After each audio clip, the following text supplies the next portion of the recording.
Hello, beautiful people. My name is Athol, talking about marriage, relationships, and getting what you want from them. And in this episode, I'm going to talk about one of my stock pieces of advice that I tell many people, which is not to do the thing. And in this case, the thing is, after a divorce or a major relationship breakup, not immediately jumping into a new relationship too quickly. That is the thing. You get divorced and then 3 months later you are deep into dating somebody else. And the reason I tell people not to do the thing is that after a big breakup, after a divorce, you are usually completely emotionally exhausted by it. And you can be financially exhausted too in the case of divorce. And when you're in that really low energy state, you tend to attract someone into your life who is also at some kind of low energy state. And that might be a temporary issue for them, or it may be a more chronic issue for them. So if you get in a relationship with someone that is in this low energy state as well, you tend to set yourself up for a relationship that is low energy. You can end up missing the red flags that would be completely obvious because you're just too tired to really see them. There's also the thing where just because the relationship has ended doesn't mean there's not necessarily some more work to do in terms of the way you approach things, how you think of things, your own mental health and how you feel.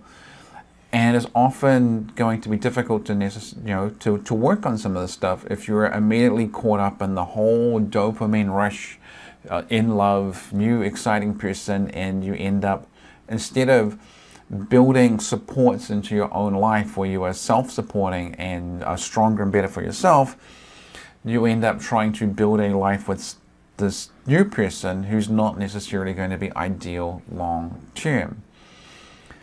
The other reason that people jump into these relationships is, of course, because they are lonely and hurt and they need validation and all these strong drives that really propel you into trying to find somebody new. They're all very real. And sometimes, like I say, you can miss red flags because you're just so needy for that sense of love and support in that moment that anyone is good enough, as opposed to someone who is good for a long-term relationship or good for even a short-term relationship. So there's often this thing after a breakup where people get involved with someone who's kind of a transitional person, and sometimes that transitional person is them, and sometimes that transitional person turns out to be you.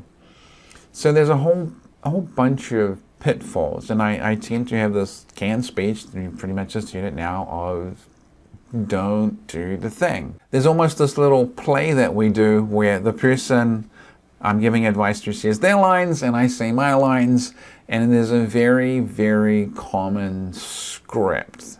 And here it goes. So we start off in a pretty good place. I have given you lots of good advice. You've gone through your relationship. It's ended however it's ended. You're feeling stronger, happier, and healthier. And then because I'm old and tired, I give you the advice about not doing the thing. And then you look at me deep in my eyes and you promise, I'm not going to do the thing. And then of course, a few weeks later or a few months later, you tell me, I've just met this wonderful person. It is just absolutely fantastic. And I'm doing the thing.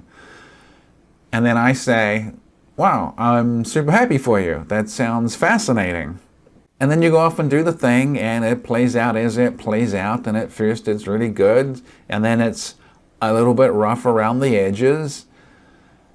And then it really gets bad and overwhelming, and then you tell me about it, and I say, all right, well, let's get together, let's do some more advice, let's do a coaching call, and we try and sort our way out and get you back on your feet again.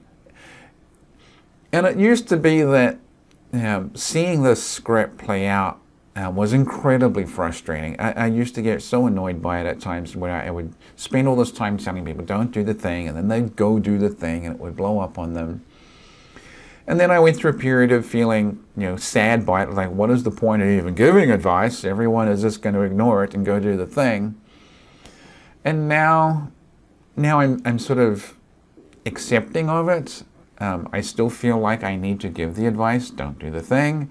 And I generally wait for people to go do the thing.